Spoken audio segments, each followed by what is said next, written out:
Muito bem. Iniciando então mais um dia do nosso trabalho, nós vamos aqui para o estudo do nosso Livro dos Espíritos, livro segundo, o Espírito dos Espíritos, ocupações e missões dos Espíritos. Nós vamos continuando esse nosso tema, aqui a partir da questão 563. Lembrando que no estudo anterior nós tivemos 2 artigos da Revista Espírita falando sobre esse assunto, e depois aqui que já começamos também aqui no Livro dos Espíritos. Então, tivemos nesse conteúdo anterior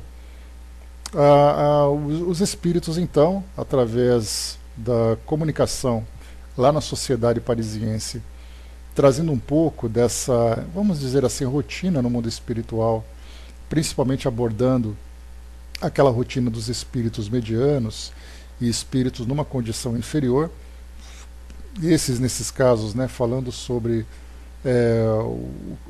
o dia a dia de espíritos ainda muito ligados ao mundo material, espíritos, portanto, que buscam a satisfação dos seus interesses.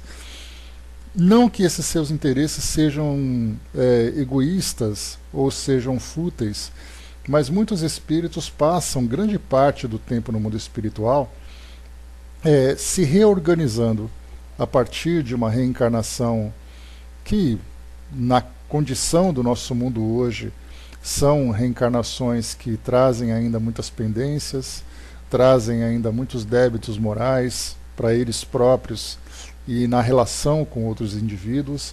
Então, quando chega no mundo espiritual, a ocupação desses espíritos, é claro que nós pensamos sempre na ideia do trabalho, mas os espíritos também se dedicam a esse reajustamento, e muitas vezes são reajustamentos bastante complexos, que demandam ali um esforço significativo, um esforço prolongado, que pode ali demandar anos, né, no nosso tempo terreno, para que ele possa se reequilibrar, sair dos seus conflitos, sair dos seus dramas, depois fazer ali uma intercalação, uma interação com aqueles espíritos com quem eles tiveram débitos. Eu cheguei a comentar com vocês aqui uma situação bastante curiosa que foi apresentada por uma amiga, que ela é médium de um centro de Umbanda aqui de São Paulo, e ela então, no atendimento a esses espíritos sofredores que também são acolhidos nessa instituição dentro da religião umbandista. E aí então ela comentava de um espírito que, durante a época da escravidão aqui no Brasil, ele foi um marinheiro que trabalhava num navio negreiro. E aí então ele acabou, pelas situações da época, ele acabou então lançando ao mar, que os espíritos, né, os escravos, eles eram acorrentados. E aí então, quando surgiu uma patrulha, nesse caso principalmente da marinha inglesa na época, eles lançavam ao mar então os escravos, lançavam todos os registros para que não houvesse nenhum tipo de problema, já que essa fiscalização prendia e até mesmo afundava alguns navios que violassem essa lei. E aí então esse marinheiro, ele lançou esses escravos ao mar, e foram ali muitos espíritos, né, que desencarnaram numa condição de muito sofrimento. E aí depois então, quando ele mesmo desencarnou, ele voltou ao mundo espiritual, obviamente se deparando com um imenso conflito, assumindo ali a culpa, sofrendo por causa dessa ação que ele praticou, além da própria perseguição dos espíritos, né, que ele acabou assassinando. E aí então ele estabeleceu um compromisso, que ele passaria o tempo todo dele resgatando cada um dos espíritos que sofreram por causa da atitude dele. E aí então eram mais de 150 espíritos, era de escravos na época, né? Então a gente vê assim que, nesse caso, um espírito que se dedica essencialmente a esse resgate de si mesmo e também ao auxílio a esses espíritos sofredores.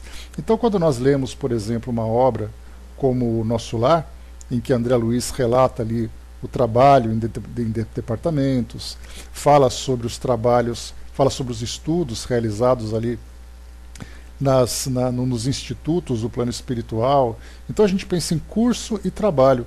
Bom dia, Gilda. mas a gente não pensa nesse trabalho individual que o espírito faz de reajustamento. E é um trabalho bastante problemático, é um trabalho muito difícil. Bom dia, Angelina. É um trabalho muito doloroso também. Então nós vemos assim que da época dos escravos para cá, nós temos ali mais de 2 séculos daquele período, né? E desses 2 séculos para cá, ele se dedica a esse resgate. E é claro que ele vai intercalando nesse meio, né, o seu autoaprimoramento. Então, são ocupações diversas. E nesse caso, um espírito numa condição ainda inferior, que passou por toda essa tragédia moral. E agora nós temos aqueles espíritos numa condição mais elevada, numa condição mais equilibrada, como são ali os tantos coordenadores que nós vemos nas obras de André Luiz, nas obras de Manuel Filomeno de Miranda, também nos trabalhos realizados por Dona Ivone, que nós tivemos oportunidade de estudar. E aí então, nesse caso, nós temos espíritos que também se reorganizam para futuras reencarnações e também, da mesma forma, espíritos que se aprimoram.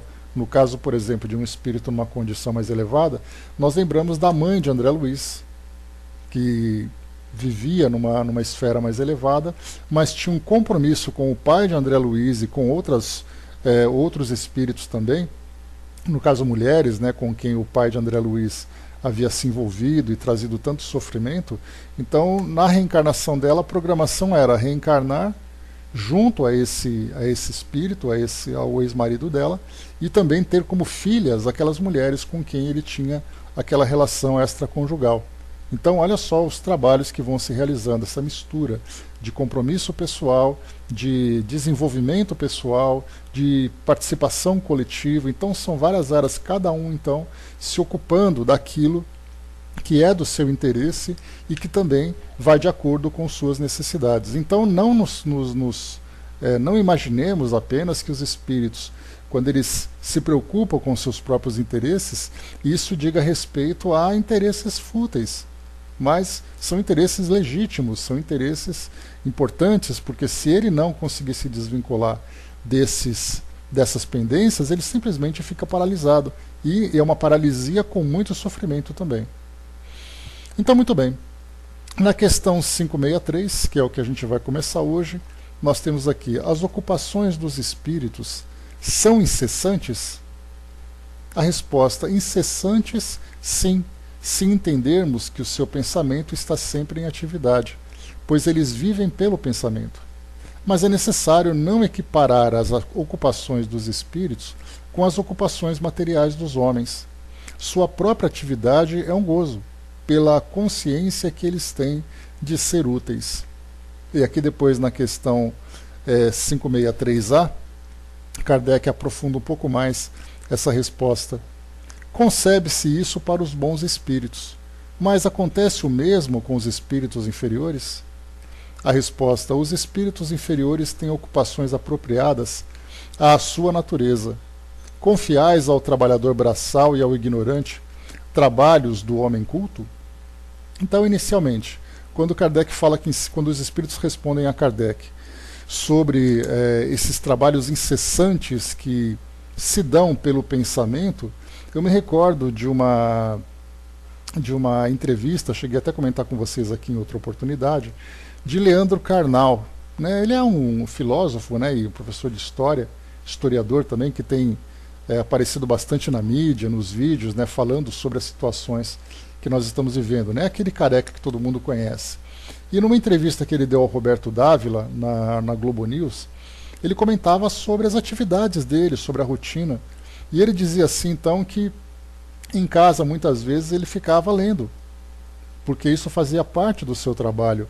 Era um estudo, era um trabalho, né? Então, de vez em quando, chamavam, né? Escuta, você que não está fazendo nada, você pode me ajudar aqui?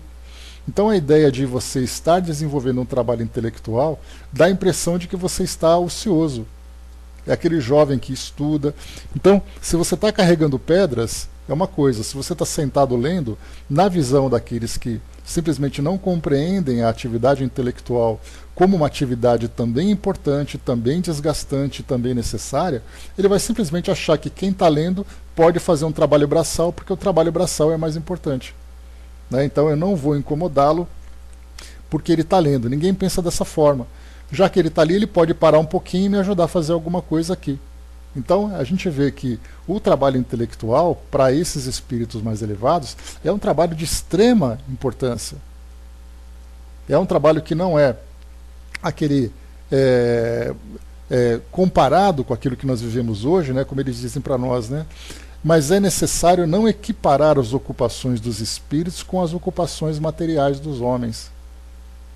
Então nós precisamos primeiro, né, mudar a nossa concepção de atividade no mundo espiritual, não fazendo a comparação com aquilo que a gente tem hoje. Ou, se for fazer uma comparação, fazer ali a valorização do trabalho intelectual, do trabalho que os espíritos fazem nessa atividade do pensamento, ou nesse ambiente do pensamento. Agora, quando nós falamos dos espíritos inferiores, da mesma forma também aqui, essa resposta dos espíritos acaba sendo, como eu falei para vocês no início, um pouco simplista.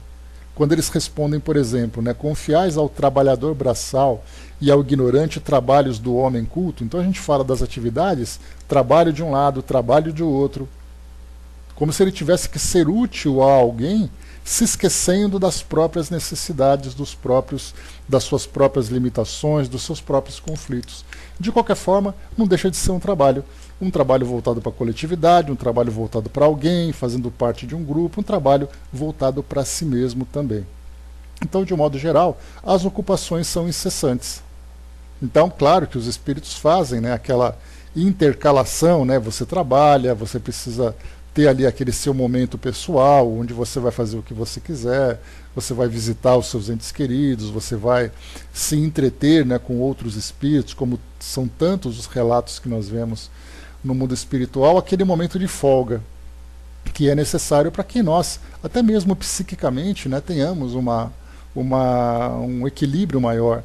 Fazemos ali, sair um pouco do excesso do trabalho e voltar um pouco para aquela distração, para aquele momento de descontração. Até porque também nós lembramos que muitas atividades que nós vemos aí no mundo são atividades que são emocionalmente desgastantes, são fisicamente desgastantes. Então, embora no mundo espiritual nós não tenhamos o trabalho físico, nós temos trabalhos que demandam energias, nós temos trabalhos que são necessários equilíbrios, né, nas emoções, no modo de fazer julgamentos das situações também. Então, os espíritos têm assim, essa intercalação entre momentos de relaxamento e momentos de atividade. Mas, mais uma vez, lembramos que o espírito estar ativo não significa necessariamente ele estar sempre trabalhando dentro de uma instituição. Ele trabalha também por si mesmo e por outras pessoas por quem ele tem interesse. Para a gente poder ilustrar só esse comecinho, aqui num texto de Miramês, chamado Ocupações Incessantes Relativas, né? Um texto relativo a essas duas questões que nós lemos aqui no Livro dos Espíritos, ele diz assim: os espíritos puros têm ocupações permanentes no imenso campo de atividades de Deus. É bom que a nossa compreensão... Só um instantinho aqui...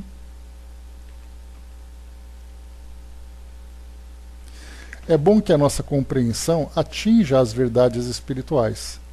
Podemos considerar a Terra como uma vinha grandiosa, uma oficina de trabalho em que cada um tem sua ocupação de acordo com as possibilidades que alcançou. Somente o trabalho nos eleva, quando a nobreza de caráter nos inspira. Podemos verificar a que ordem pertence um espírito pelo trabalho que ele realiza, pelos pensamentos e ideias. Quando uma alma nos deseja influenciar para o mal, ela ainda está presa no que pensa e faz. Notemos os grandes vultos da sociedade. Eles são exemplos máximos das realizações e as fazem com alegria. Mesmo que as enfermidades queiram dar um sinal vermelho aos seus nobres ideais, eles não param. Seus pensamentos são cada vez mais purificados pela grandeza de seus corações, para estender a fraternidade cada vez mais como laços eternos nos corações. Mesmo os espíritos inferiores não ficam inertes. Eles fazem alguma coisa que a bondade divina determina. Como em uma grande obra no mundo, é necessário o trabalhador, desde o mais humilde servente até o mais hábil engenheiro. Deus se serve de todos para que dê formação grandiosa a tudo. Somos filhos nascidos do mesmo Pai amoroso e santo, que não se esquece do vírus ao homem, do anjo à corte dos ministros que o cerca, irradiando o puro amor.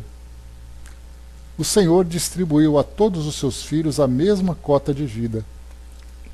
A diferença que existe é que nem todos respiram o mesmo alimento, mas sim cada um de acordo com a evolução que alcançou. Notemos o que se encontra em Atos dos Apóstolos, dito por Pedro. Reconheço por verdade que Deus não faz acepção de pessoas. Ele ama a todos na mesma dimensão de vida, por serem todos seus filhos. Pelo que se vê na terra, pode-se notar que a chuva é para todos, caindo em todos os lugares com a mesma substância divina de vida. Os ventos sopram com os mesmos elementos, e o sol não deixa de fazer a mesma coisa. Por aí raciocinamos sobre as outras coisas em todos os rumos de atividade. As ocupações dos espíritos são inúmeras, de acordo com o grau a que pertence. Quanto mais cresce a alma, mais seu labor purifica. As ferramentas dos espíritos superiores são seus pensamentos educados e instruídos para a manifestação do Criador. A vontade do Pai é soberana em toda a sua casa universal. Não há sofrimento nas ocupações dos espíritos puros. Acontece o contrário. Eles sentem gozos nas suas ocupações, prazer indizível que ultrapassa todos os modos de assimilação do raciocínio humano. Somente a intuição apurada no reino do amor pode sentir os gozos celestiais, donde se compreende o valor do trabalho com Jesus. Aos espíritas, cabe entender a mensagem do Evangelho com mais propriedade, pelos canais da mediunidade que cultivam nas bases do amor e da própria ciência. A doutrina dos espíritos, codificada por Allan Kardec, é a volta de Jesus, ao anunciar coisas novas que ele, na época, não poderia dizer, ou não poderia dizer. Os espíritas são, por assim dizer, os novos discípulos que devem ouvir a voz do mais alto, purificando seus sentimentos, deixando o fardo das preocupações terrenas e o jugo das próprias inferioridades, buscando, na verdade, a sua libertação espiritual. Quando o espírito alcança determinada posição na escala evolutiva, ele aproveita o tempo de maneira que esse tempo, aproveitado com Jesus, descarrega suas faltas.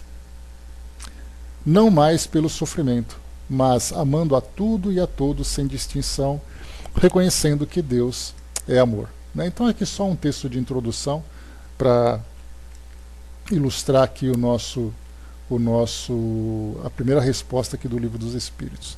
O Arnaldo lembrou que toda ocupação útil é um trabalho. Então, mesmo que para nós possa parecer algo não tão proveitoso, pelo fato da referência que nós temos de trabalho, de atividade, estar aqui focada no mundo material. Mas no mundo espiritual, tudo aquilo que contribui para que o espírito evolua, para que o espírito cresça, isso vai ser para ele algo produtivo. E até mesmo nesse caso, para nós fazermos uma avaliação sobre o que faz com que nós cresçamos, o que faz com que nós evoluamos, até mesmo isso para nós acaba sendo algo não muito bem conceituado. Basta a gente lembrar, eu me recordo de uma amiga que veio com os familiares fazer uma visita e tudo mais, e aí então a mãe dessa amiga dizia que fazia trabalho voluntário, ela que gostaria de fazer um trabalho voluntário.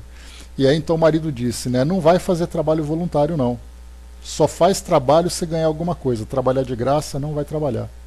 Então até mesmo a ideia do trabalho voluntário para nós é algo que não tem tanto significado. Aquele que se aposenta, que vai fazer um trabalho voluntário, até vale, porque ele tem a própria renda dele, então ele não precisa se preocupar com isso. Mas aquele que se dedica, ele não tem tanto valor, porque para nós o que vale é a ocupação no mercado, e não a atividade que se desempenha. Então, no caso do trabalho voluntário, é um patrimônio moral, um patrimônio espiritual que o espírito vai acumulando, mas não é um patrimônio material dentro da avaliação que nós fazemos aqui no nosso mundo. Então, esse trabalho voluntário que nós fazemos agora já é uma prévia, é uma preparação para aquilo que nós vamos encontrar no mundo espiritual, onde a recompensa pelo esforço que é dedicado é uma recompensa pessoal, é uma recompensa íntima que o espírito vai então recebendo. Bom dia, Evandro. O Arnaldo colocou, né, que em casa, estudando o espiritismo, para o pessoal não é trabalho, né, não há rendimento financeiro. A mesma coisa também, todos nós que dedicamos esse nosso tempo, né, então aqui o trabalho, o estudo nesse campo, e até mesmo, Arnaldo, né, no caso, para quem vai, né, você se desloca até um centro espírita, você se dedica àquele trabalho de, não importa o que você faça, né, como um evangelizador, como alguém que trabalha na biblioteca, como médium, como palestrante, isso não é trabalho, isso você faz no seu tempo vago, né? Então, essa visão, mesmo que você tenha uma estrutura financeira, então, porque, claro, é uma necessidade que nós temos da nossa subsistência, então você precisa realmente do trabalho remunerado. Mas mesmo que você tenha uma condição, como é o caso, por exemplo, de aposentadoria, então assim você pensa, né, agora que você está aposentado, você pode fazer alguma coisa, aproveitar seu tempo. Né, mas você não dá continuidade naquela ideia do trabalho em si. Você tem a ideia de que você faz isso agora que você tem um tempo vago. Mas se antes você encaixasse essa atividade na sua agenda, aí então você não estaria trabalhando, você trabalharia no seu emprego, mas não nas atividades extras que você faz. Né? Dizem que eu me aposentei para ficar de boa, na boa só lendo. Pois é uma avaliação que nós temos ainda da referência braçal, da referência material. Mas no mundo espiritual isso se modifica. Né? É claro, né, que nós temos no mundo espiritual aqueles espíritos que, infelizmente, né, nós até podemos fazer parte desse grupo, os espíritos ainda muito vinculados às ideias terrenas. Então, assim, as atividades servem muito mais para ocupar o espírito, para fazer com que ele se desenvolva sendo útil, sendo produtivo, né, para que ele não fique na ociosidade, que é exatamente a questão 564, que nós vamos ver agora, que Kardec pergunta exatamente sobre a ociosidade. Vamos ver aqui para complementar essa nossa ideia. Entre os espíritos, há os que são ociosos ou os que não se ocupem de alguma coisa útil? A resposta sim, mas esse estado é temporário e subordinado ao desenvolvimento de sua inteligência. Certamente que os há, como entre os homens, vivendo apenas para si mesmos. Mas essa ociosidade lhes pesa e cedo ou tarde o desejo de progredir lhes faz sentir a necessidade de atividade e são então felizes de poderem tornar-se úteis. Falamos de espíritos que atingiram o ponto necessário para terem consciência de si mesmos e de seu livre-arbítrio, porque, em sua origem, eles são como crianças recém-nascidas que agem mais por instinto do que por uma vontade determinada.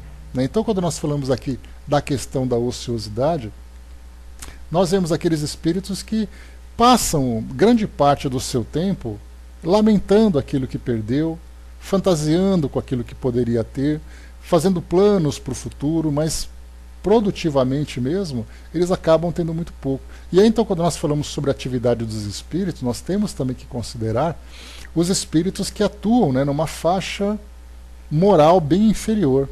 É o caso, por exemplo, das obsessões, é o caso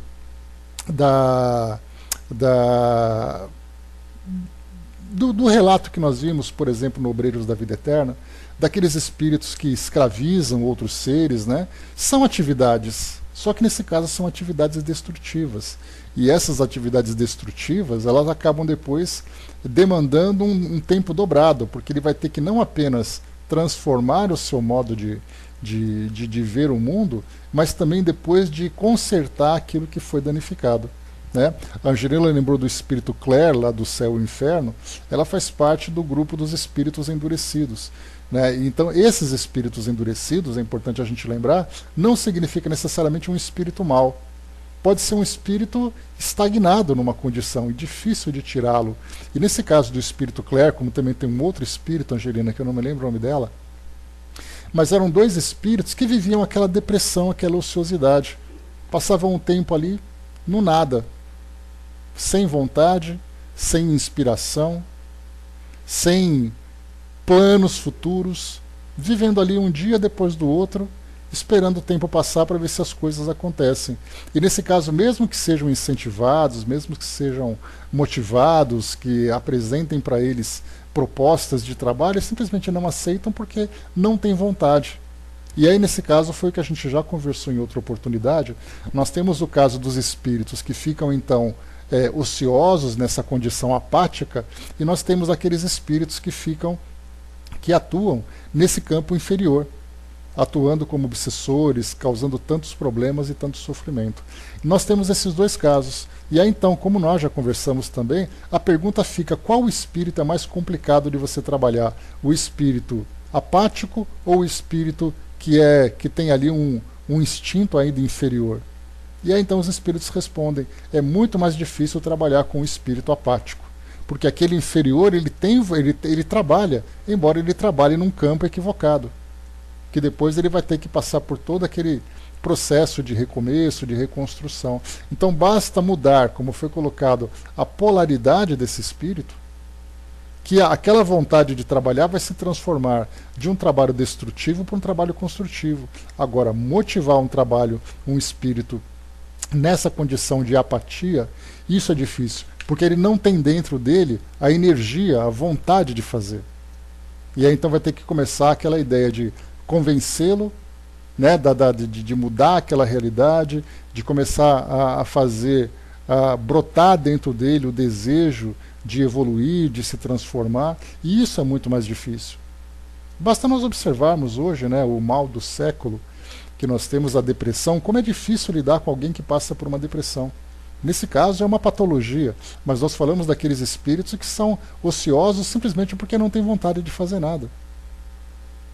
No caso para quem passa por depressão, por exemplo, por mais que você tente estimular, por mais que o próprio doente tente reverter aquele quadro, falta aquela energia dentro dele, como se ela tivesse sido drenada.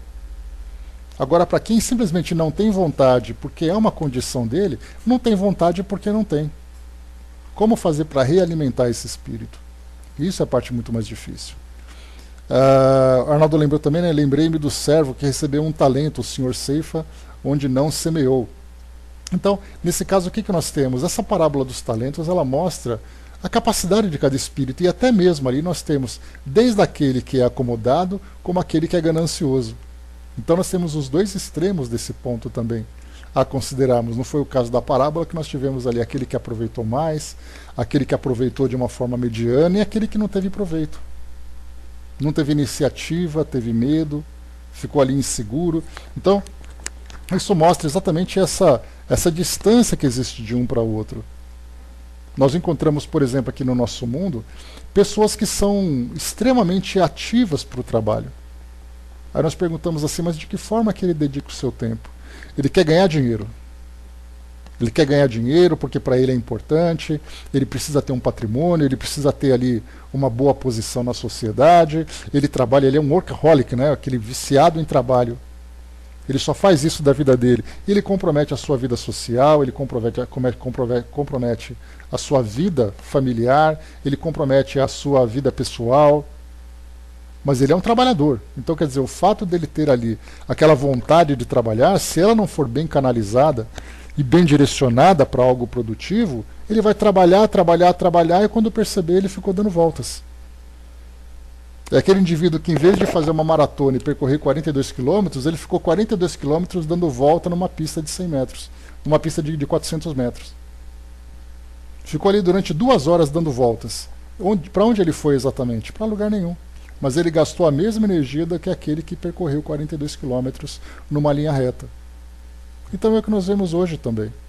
Então, a encontrarmos esse ponto de equilíbrio entre nos dedicarmos, nos esforçarmos, investirmos as nossas energias, fazermos os nossos projetos e fazermos isso para algo produtivo, é realmente problemático. Quantos espíritos desencarnam, chegam no mundo espiritual e dizem assim, nossa, mas eu passei a vida toda trabalhando. Mas a pergunta é, você trabalhou em que exatamente? Você trabalhou para comprar comida? Muito bem, todo mundo trabalha para comprar comida, então você não teve mérito nenhum. Só porque sua comida é de uma marca mais cara, você acha que você tem mais mérito do que aquele que comeu arroz, feijão e ovo a vida toda pegando numa enxada? E você passou a vida toda comendo caviar, o que você teve melhor do que ele? Na verdade, você perdeu mais tempo ainda, nós podemos dizer, porque capacidade ele tinha, mas os valores dele eram valores materialistas. Então, esse é um desafio para nós. Trabalharmos, nos sustentarmos aqui no mundo físico, trabalharmos também para investirmos, né, dentro desse nosso desenvolvimento moral, aqui no mundo físico, para depois chegarmos no mundo espiritual e olharmos para trás e percebermos que a nossa vida foi bem investida.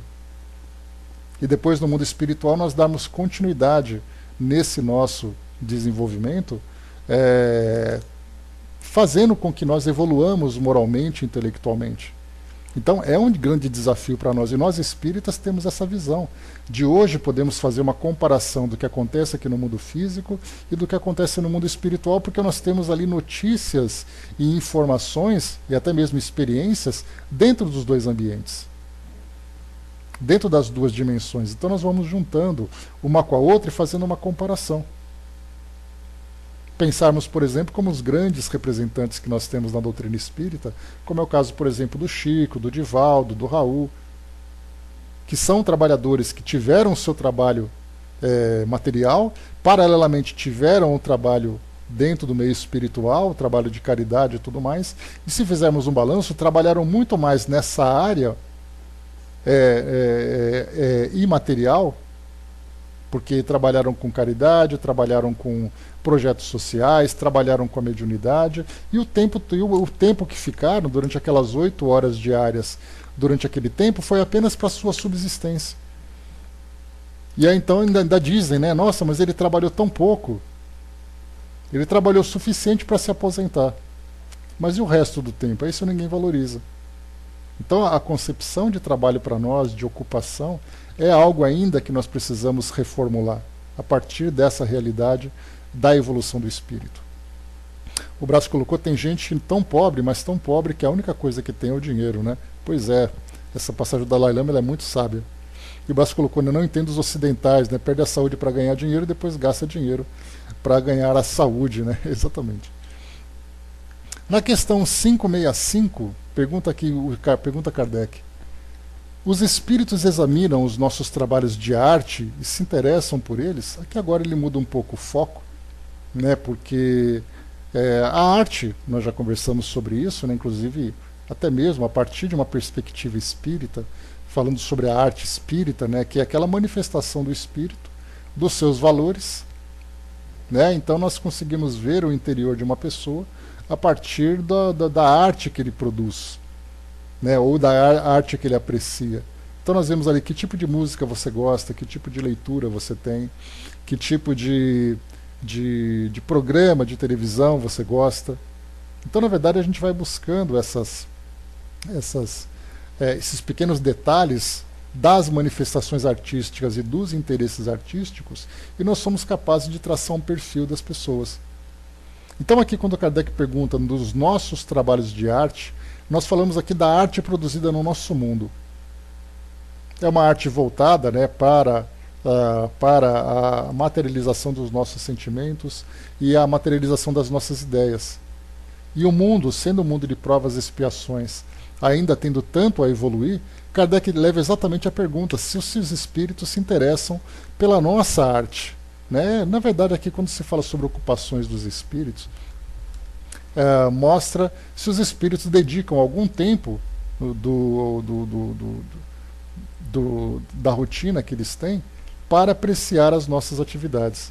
Nós poderíamos até mesmo estender da arte sobre a nossa ciência, sobre tudo aquilo que nós vivemos aqui na nossa rotina terrena. A resposta: examinam o que pode provar a elevação dos espíritos e seu progresso. Então, a nossa arte, claro, aquela arte que manifesta os sentimentos, né, e as ideias mais elevadas. Não perdem tempo com futilidades, pelo menos não os espíritos mais elevados. Já os espíritos ainda materializados estão ali vinculados aos interesses de acordo com o seu grau de evolução. 566. Um espírito que teve uma especialidade na Terra, um pintor, um arquiteto, por exemplo, se interessa de preferência pelos trabalhos que constituíram o objeto de sua predileção durante a vida? A resposta: tudo se confunde num objetivo geral. Se for bom, se interessará por ele na proporção que lhe permitam ajudar a elevação das almas a Deus. Esqueceis, aliás, que um espírito que praticou uma arte na existência em que o conhecestes pode ter praticado outra em outra existência, porque é necessário que tudo saiba para tornar-se perfeito. Assim, segundo o seu grau de adiantamento, pode ser que nenhuma delas constitua uma especialidade para ele. E isso que eu entendo quando digo que tudo se confunde num objetivo geral. Notai ainda isto: o que é sublime para vós, no vosso mundo atrasado, não passa de infantilidade comparado com o que há nos mundos mais avançados. Como quereis que os espíritos que habitam esses mundos, onde existem artes desconhecidas para vós, admirem o que para eles não é mais que um trabalho escolar? Já o disse, eles examinam aquilo que pode provar o progresso. Então, como foi colocado para nós, os espíritos continuam se interessando por aquilo que desperta para eles algum tipo de prazer. Então, como foi colocado, né?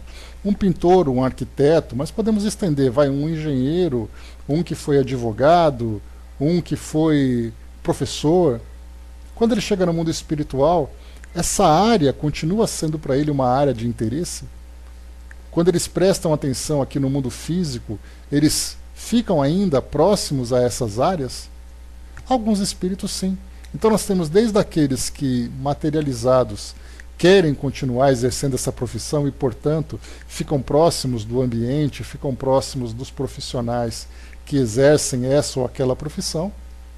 Há aqueles que têm interesse também por essas áreas, mas se aproximam daqueles indivíduos agora com uma nobreza maior, né, Miriam? Porque tem decoradores no mundo espiritual, tem designers no mundo espiritual que ficam ligados ainda aqui ao mundo físico, mas a questão é, qual é exatamente o interesse que eles têm em se aproximarem dos encarnados? É aquele prazer de ficar só próximo, de ficar se intrometendo, de ficar influenciando, de continuar ainda vivendo a realidade do mundo físico? Ou é aquele que se aproxima desses profissionais para poder inspirar-lhes ideias melhores? Imagina você, por exemplo, designer de interiores, vai para o mundo espiritual, volta, observa ali aqueles jovens designers, e aí você se aproxima e diz assim: pessoal, vamos motivar os seus clientes a viverem espiritualmente, se desapegarem dos interesses materiais. Aí vai ter que encontrar consonâncias de ideias, né? Aí vai ter aquele designer que vai dizer assim: esse espírito só fica me atrapalhando, eu quero ganhar dinheiro, ele fica falando para fazer caridade, falando para o cliente não gastar muito dinheiro, mas eu quero que ele gaste dinheiro porque é a minha comissão que vai entrar ali na parada, né? Então, essa é a diferença. Nós temos aqueles espíritos que se aproximam pela afinidade, querendo dar continuidade naquilo que faziam, e temos aqueles espíritos que se aproximam para poder inspirar novas ideias. Aquele advogado, por exemplo, aquele jurista, né, aquele magistrado que desencarnou, ele volta para inspirar os seus pares a verem aquela realidade da profissão agora de um modo muito mais nobre, mostrando para eles, para humanizar muito mais a legislação, para o julgarem com muito mais sensibilidade. Os médicos, por exemplo, talvez os médicos e professores sejam ali os dois profissionais muito mais fáceis de nós fazermos essa comparação. Aquele médico que é materialista, aquele médico que tem pressa, aquele médico que está preocupado com a sua posição de status, depois vem outro médico mais nobre e diz assim: olha, preste atenção na dor do seu irmão e não no dinheiro que ele pode te pagar. Aquele professor é a mesma coisa: olha, não presta atenção, né? Não fica se dedicando exclusivamente ao emprego que você tem. Dedique-se ao sacerdócio do magistério, porque é algo nobre, é algo importante para todas aquelas mentes que estão sendo formadas e tal. Então nós vemos ali espíritos que atuaram nessa ou naquela área, que vão se aproximando então para ajudar na evolução do nosso mundo, dentro daqueles caminhos, né, que ele vivenciou. E agora nós temos ali aquele outro grupo que desencarnou e pronto, acabou. Olha, eu desencarnei, eu trabalhava, eu tinha aquela profissão quando eu era encarnado, mas agora eu quero evoluir espiritualmente, eu quero buscar outro caminho.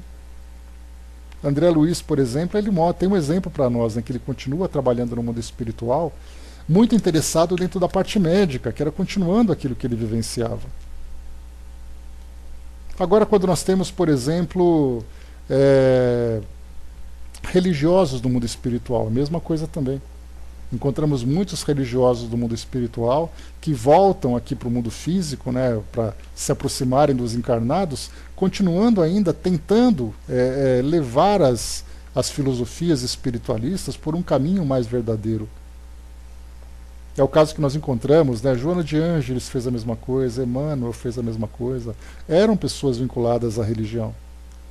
Podemos imaginar Mahatma Gandhi, podemos imaginar Madre Teresa, podemos imaginar João Paulo II, Dom Evaristo Armes, né, que também é, né, muito ligado. Podemos imaginar o... Como é que chama o arcebispo de Recife, gente, que eu esqueci o nome dele? Era o... Me ajudem aí com o nome. A Dona Zilda Armes, né, vinculada, embora ela não fosse religiosa, né, na sua atuação, ela trazia ali um perfil religioso muito forte, né, e trabalhava nessa parte de assistência social. Imagine se ela, chegando no mundo espiritual, teria vontade de se desvincular dessa área, sendo que ela dedicou a vida toda dela nesse caminho. Né? Como é que chamava o arcebispo aqui de Recife e Olinda? Que escreveu o livro? Me ajudem aí, esqueci o nome dele. Me ajudem, vocês lembram? Bom, depois a gente lembra, né? Dom Helder Câmara, obrigado, Arnaldo. Então, Dom Helder Câmara, aqui na psicografia que ele trouxe para nós, né, ele falava exatamente sobre a continuação do trabalho que ele fazia por aqui. Enfim, então temos espíritos que continuam ligados pelo interesse material, outros que trazem um pensamento mais nobre para ajudar no desenvolvimento da nossa sociedade. Nós temos aqueles espíritos que não se interessam mais por aquilo que faziam. Imaginar, por exemplo, um vendedor que trabalhava nas Casas Bahia, de repente ele desencarna, será que ele tem vontade de continuar inspirando vendedores da Casa Bahia? Então, na verdade, são aqueles espíritos que se aprofundam exatamente, né? Não tem religião mesmo. Então, assim, é da natureza do indivíduo viver aquilo tudo, né? Então, esse profissional que se dedicou a vida toda para uma formação, trazia realmente ali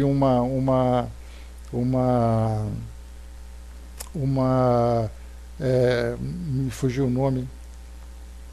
Ele estava muito ligado àquela religião, aquela profissão de fato, né? Trazia isso de existências anteriores, tinha interesse da continuidade, provavelmente continuará no futuro vivendo aquela mesma área, né? Vivendo dentro daquela mesma área. Então nós temos assim esse perfil todo. Esses espíritos que se interessam, outros muito, outros poucos, outro com um interesse maior, interesse menor. Na questão 566A, Kardec aqui aprofunda um pouco mais essa questão. Concebemos que assim deve ser para os espíritos bastante adiantados, mas falamos dos espíritos mais vulgares, que não se elevaram ainda acima das ideias terrenas. E coloca, para esses é diferente. Seu ponto de vista é mais limitado e podem admirar aquilo mesmo que admirais. Então, aqueles espíritos ainda ligados ao mundo físico. Na questão 567, vamos lá. Os espíritos se imiscuem algumas vezes em nossas ocupações, se intrometem algumas vezes em nossas ocupações e em nossos prazeres? A resposta é espíritos vulgares. Como disseste, sim. Estão incessantemente ao vosso redor e tomam parte, às vezes bastante ativa, naquilo que fazeis, segundo a sua natureza.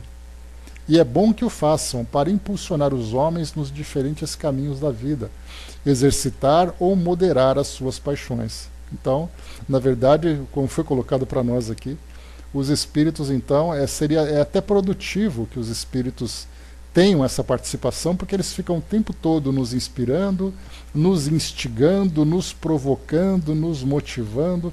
Então nós temos ali uma série de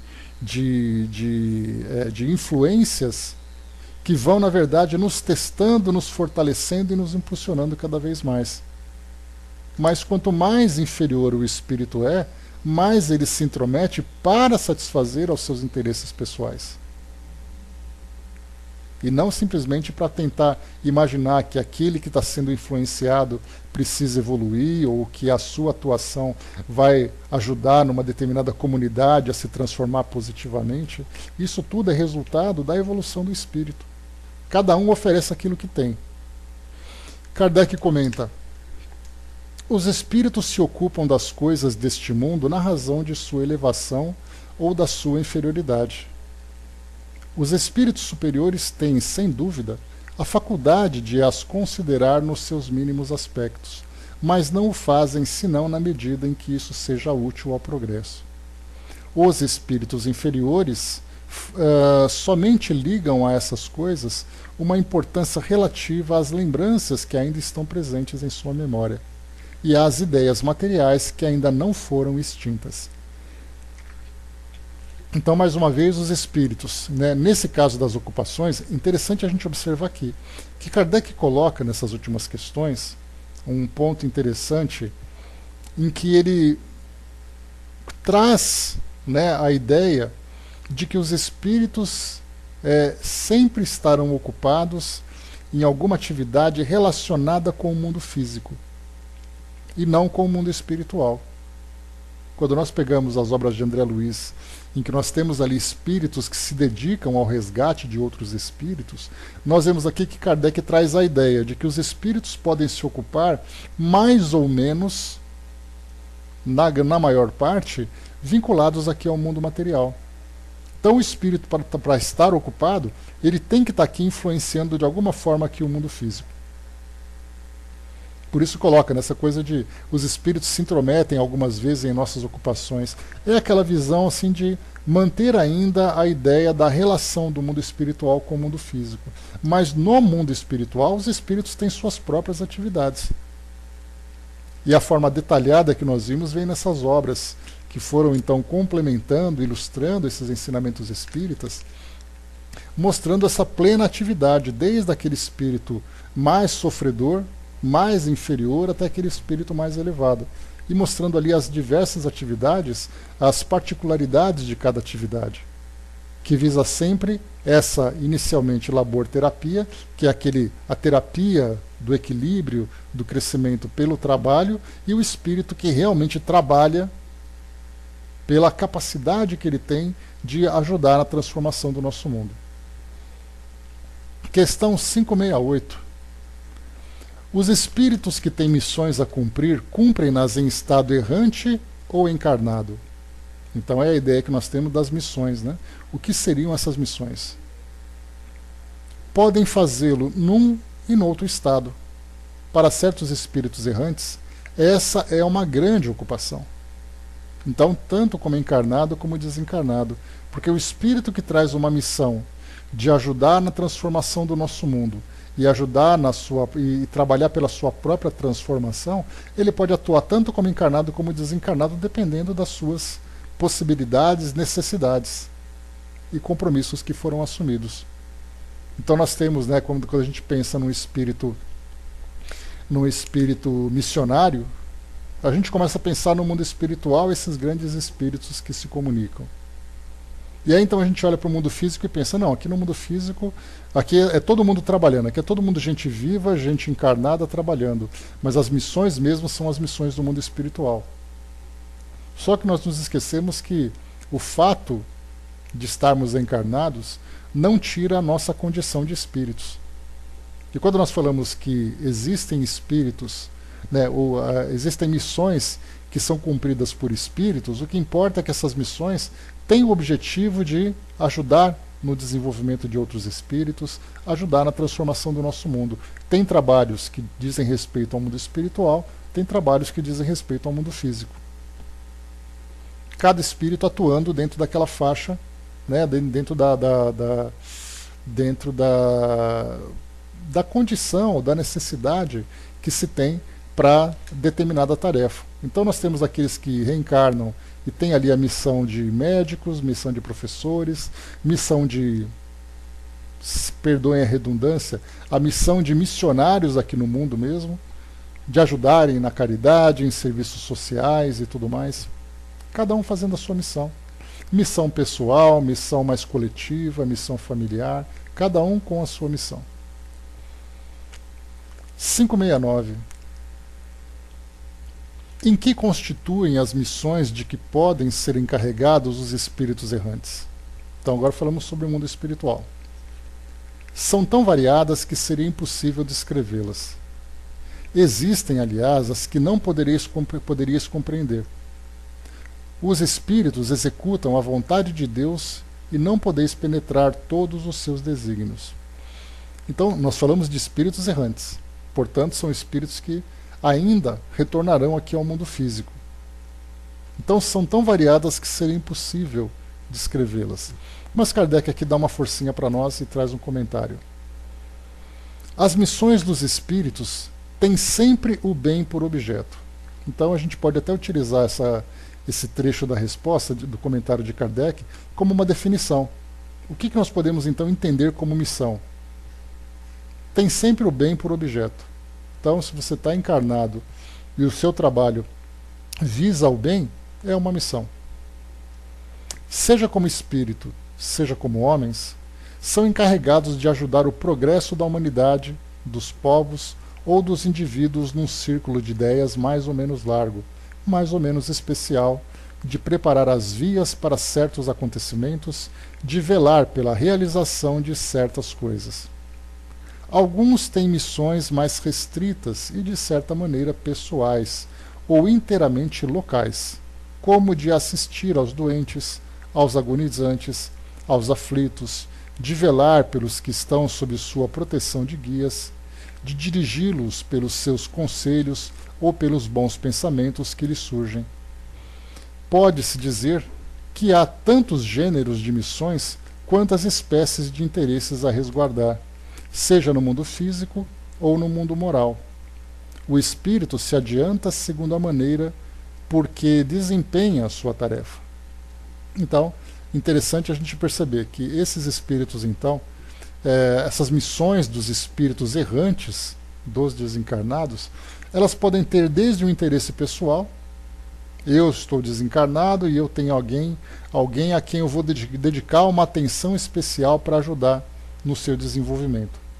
E nós temos, nos livros de André Luiz, nós vemos ali várias personagens que são auxiliadas pelo grupo de André Luiz ou por outros grupos num trabalho específico, de auxiliar aquele espírito, de auxiliar aquele familiar, aquele amigo, aquele indivíduo aqui no mundo físico.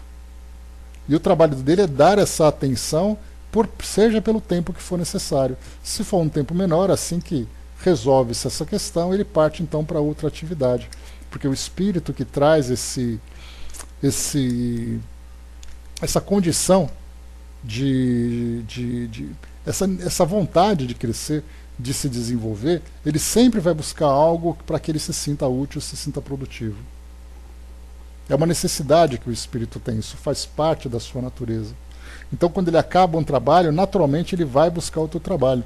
Ou até mesmo, como lembra o ditado, quando o discípulo está pronto, o trabalho aparece. Então, quando o trabalhador está pronto, quando ele acaba de realizar uma tarefa, naturalmente vem outra ocupação. É igual o trabalhador de centro espírita. Você acaba de fazer uma coisa, aliás, você nem acaba de fazer uma coisa, já aparece outra para fazer. Então, isso porque a própria disponibilidade, o próprio interesse, faz com que ele naturalmente esteja pronto para esses trabalhos, que ele vá se apresentando, então as tarefas vão apresentando. E quando ele não tem essa oportunidade de trabalho, vem aquele desespero, eu preciso fazer alguma coisa. Eu não aguento ficar parado, eu não aguento ficar ocioso. Diferentemente quando nós encontramos outros indivíduos que eles pensam assim, meu Deus, eu vou ter que trabalhar de novo. Ninguém me deixa em paz, ninguém me deixa quieto com as minhas coisas. Aliás, eu já li para vocês psicografias, daquelas que eu tenho no meu acervo, de espíritos, que são trazidos para grupos espíritas, para se comunicarem, para receberem orientações, e eles se queixam, será que vocês não podem me deixar em paz? Eu quero ficar com as minhas coisas, quero ficar pensando na minha vida, nos meus interesses, eu não quero ficar me ocupando com coisa que não me interessa. Quantos e quantos espíritos fazem esse tipo de discurso? E aí isso mostra a realidade, que não são espíritos necessariamente maus, mas são espíritos que têm ali a sua forma de ver o mundo, têm ali os seus conflitos íntimos, as suas próprias limitações. Então essas missões, de um modo geral, no mundo espiritual, e assim deve ser, Angelina? E assim deve ser. A gente tem assim o prazer de dedicar o nosso tempo, de dedicar o nosso esforço para esse objetivo. Agora tem aqueles que trabalham por obrigação. Né? E tem aí um sábio que diz assim, né, que quando você trabalha com amor, você não trabalha, você se diverte. Né? Então, é a mesma coisa. Agora, para muitos, o trabalho se torna realmente um grande sacrifício. Questão 570, vamos em frente. Os espíritos compreendem sempre os desígnios que estão encarregados de executar? Não. Há os que são instrumentos cegos, mas outros sabem muito bem com que objetivo agem. Então, muitos desses que, quando se chama aqui de instrumentos cegos, nós temos aqueles espíritos que trabalham muitas vezes, que agem, vamos colocar a palavra ação em vez de palavra trabalho, né? Porque o trabalho é uma atividade produtiva, né? Mas na visão dele, ele age motivado por interesse pessoal. Então, a princípio, ele acaba sendo motivado por esse interesse pessoal, mas o resultado da sua ação vai ser um resultado positivo. E como o objetivo geral é fazer com que todos nós evoluamos, que a humanidade evolua como um todo, qualquer tipo de trabalho que você faça que vise a elevação mínima que seja de um único espírito, é um trabalho que é válido. Então ele faz um trabalho pessoal, ele vai ali, eu preciso ajudar meu filho que está sofrendo. Aquele auxílio que aquela mãe desencarnada prestou para o seu filho, fez com que ele se tornasse uma pessoa melhor. Como o objetivo da humanidade é evoluir, e um único indivíduo evoluiu por causa daquela assistência que ele recebeu, então isso já valeu a pena. Só que para ela, para aquela mãe, ela fez aquilo pelo amor ao filho, ela não pensou na humanidade. Ela não está nem preocupada com a humanidade, não porque ela seja egoísta, mas é porque o foco de suas atenções, a interpretação que ela tem da vida dela, diz respeito a ela e à família dela. Ela deseja o bem para todo mundo, quer que todo mundo seja feliz, mas o seu trabalho vai ser exclusivamente para a sua família. Porque ela aprendeu a viver assim. Então, no caso dela, ela é um instrumento cego, porque ela ajudou um indivíduo, esse indivíduo se tornando uma pessoa melhor, ele naturalmente vai ajudar o outro indivíduo, então vai virar aquela cadeia de solidariedade, em que todo mundo numa condição melhor vai ajudar alguém numa condição pior.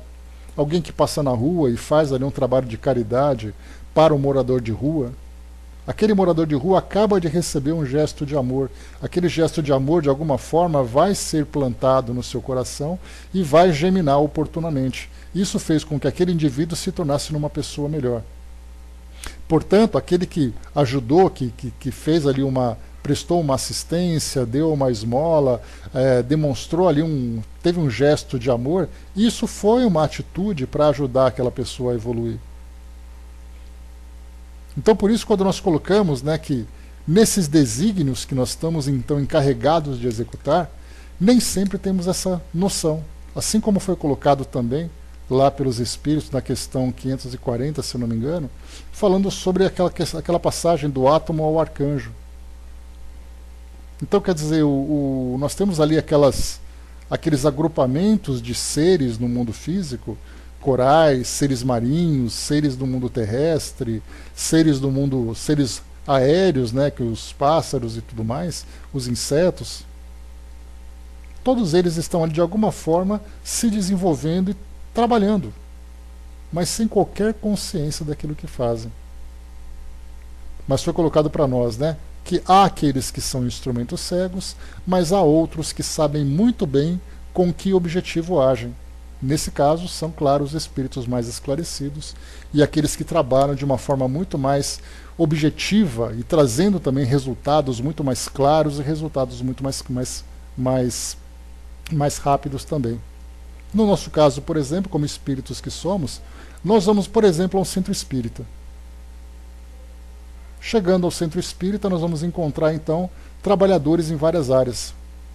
Temos aquele médium que fala, todo dia, toda semana eu tenho que estar aqui para fazer esse trabalho, eu tenho que fazer o que eu tenho que fazer e depois eu vou para minha casa.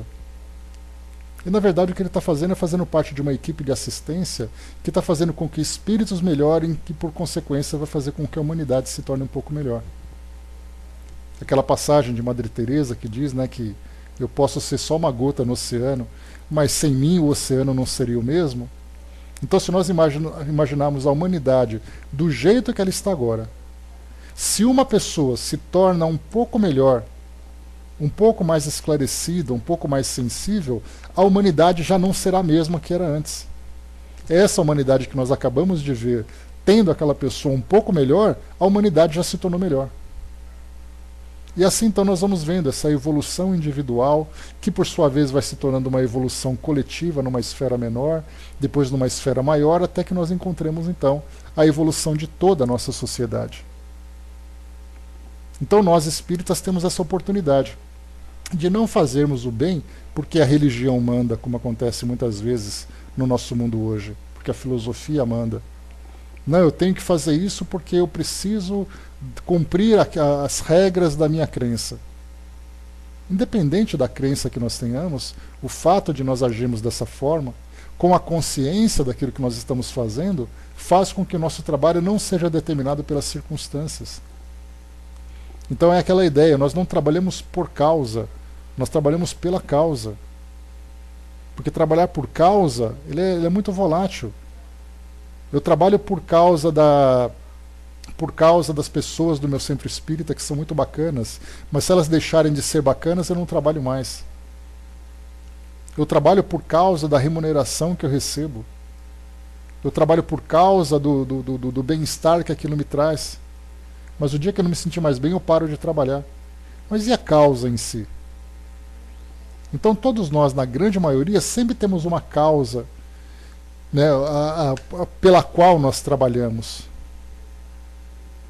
Ou melhor, todos nós temos uma causa que nos motiva a trabalhar. Mas nós nem sempre agimos em função dessa causa. O interesse é sempre um interesse pessoal. Quanto mais nós evoluirmos, portanto, maior o esclarecimento que nós temos e maior a nossa dedicação para essa causa do bem, não importa qual seja. Se por acaso eu trabalho num lugar e aquele lugar se tornou para mim algo que me desequilibra, eu posso até mudar de lugar, mas a causa continua. Se a minha causa é fazer o bem, eu não consigo fazer o bem naquele local, eu vou procurar outro local. Daí, esse trabalho voluntário, né, Angelina, com o passar do tempo, ele vai se tornar uma constante para todos nós. Ele ainda é uma exceção. Nós sempre ainda esperamos que alguém faça aquilo tudo, né? E nesses tempos que nós estamos vivendo agora, onde existe ali um senso crítico bastante agressivo contra serviços públicos, contra governantes e tudo mais, então a gente pensa assim, eu não vou fazer nada disso, quem tem que fazer isso é o governo. Aí o governo não faz, então a gente fala, esse mundo está perdido, esse monte de gente sofrendo, ninguém faz nada, esse governo, essa prefeitura, isso é aquilo, e começamos então a criticar. E na verdade nós estamos falando não de um trabalho assistencial, mas de um trabalho solidário. E trabalho solidário não é decretado em documentos, é algo que parte do coração das pessoas. Então nós vemos os problemas, nós temos oportunidade de você chegar, por exemplo, você andar pela rua e ver ali um lixo fora do lugar, um amontoado de lixo, por que não pegar aquele lixo? Ah, não, isso não é minha obrigação, isso é da prefeitura. Então você prefere viver no lixo e deixar as pessoas que convivem com você atravessar o lixo e você não faz nada? Então a gente já sempre atribuímos muitas das responsabilidades aos governos, à sociedade, a outras pessoas, sendo que coisas que nós poderíamos fazer. Então essas iniciativas que por incrível que pareça, se tornam, né, temas da mídia. Olha que bonito, as pessoas estão plantando árvores. Mas o que isso tem de nobre? De tão especial assim para ser destacado? É igual aquela ideia, né? Nossa, uma pessoa encontrou uma carteira com dinheiro e ele devolveu. Aí os repórteres vão em cima, nossa, você devolveu uma carteira cheia de dinheiro? A resposta devia ser, e você esperava o quê? Que eu não devolvesse? Aí então nós lembramos, né, que nós estamos tão acostumados com o egoísmo ainda no nosso mundo que a gente não valoriza, que a gente não percebe que isso é mais do que a obrigação, é mais do que natural. Então aquele que trata bem os animais, aquele que limpa a cidade, aquele que planta árvores, não tem nada de especial nisso. se ele tem um mínimo de elevação espiritual, de consciência, de coletiva, dos valores que são desenvolvidos, isso é algo que é mais que obrigação. A surpresa seria, você passou em cima de um papel e você não pegou, como é que você teve coragem de fazer isso? Então a gente vai percebendo que as coisas vão mudando, porque os nossos valores vão se desenvolvendo. E é nesse caso que a gente coloca mais uma vez, né, que muitas vezes nós somos instrumentos cegos e contribuímos de alguma forma para a evolução da nossa humanidade. Mas quando nós temos a consciência daquilo que nós fazemos, do objetivo que nós queremos alcançar, do trabalho que nós fazemos em benefício do outro, em benefício da nossa sociedade, sabendo que nós estamos dando a nossa contribuição, aí sim isso mostra, né, a efetividade das nossas ações. Deixa eu ver aqui. Vamos lá, só mais uma questão, depois a gente para continuar no nosso próximo encontro. Questão 571. Só há espíritos elevados no cumprimento de missões? A importância das missões está em relação com a capacidade e a oração do espírito. Oração? Estranha aqui essa passagem. Deixa eu conferir esse texto aqui, peraí. Aqui eu acho que teve um errinho de grafia e eu não consegui ler de um modo correto. 571. A importância das missões corresponde às capacidades e à elevação do espírito. Está a oração no texto que eu peguei aqui. O estafeta que leva um telegrama ao seu destinatário também desempenha uma perfeita missão, se bem que diversa da de um general. Então, na verdade, nós estamos falando aqui. Missões, nós temos das mais diversas, missões das mais variadas, das mais complexas, das mais simples. Então, na verdade, todos nós temos ali as nossas missões. Inclusive nós temos, né, que não é uma missão necessariamente relacionada com um trabalho dessa forma que foi colocado pelos espíritos aqui. Falando do estafeta, né, daquele mensageiro que leva a mensagem. Ele está fazendo um trabalho. No caso, por exemplo, seria a mesma coisa se nós falássemos sobre a dona de casa. Quem tem um trabalho mais valioso, a empresária ou a dona de casa? Nós vamos colocar claro que é a empresária. Afinal de contas, ela ganha dinheiro com isso. Mas então nós inclusive ouvimos uma mensagem aqui dessas de introdução que a gente coloca sobre a profissão das mães. Que ela é psicóloga, que ela é administradora, que ela é diplomata, que ela é enfermeira, que ela é tudo, cozinheira, tudo. Então é a mesma coisa que nós colocamos. Então, no caso, por exemplo, de alguém, como é colocado aqui no Livro dos Espíritos, que vive a maternidade, a maternidade, a paternidade é uma missão. Mas nós achamos que só é uma missão importante quando nós fazemos fora de casa.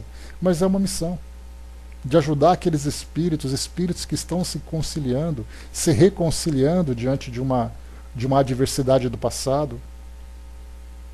Espíritos que estão evoluindo, que precisam de orientação, é uma missão.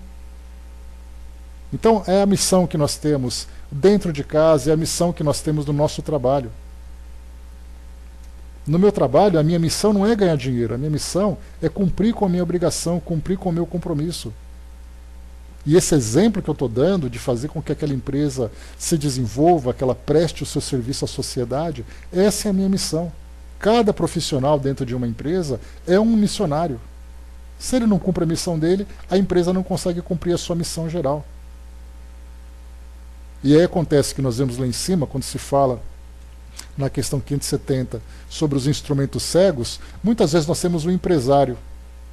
O empresário que tem ali aquela empresa com 1000 funcionários, que tem ali um patrimônio grande, que tem ali uma renda significativa.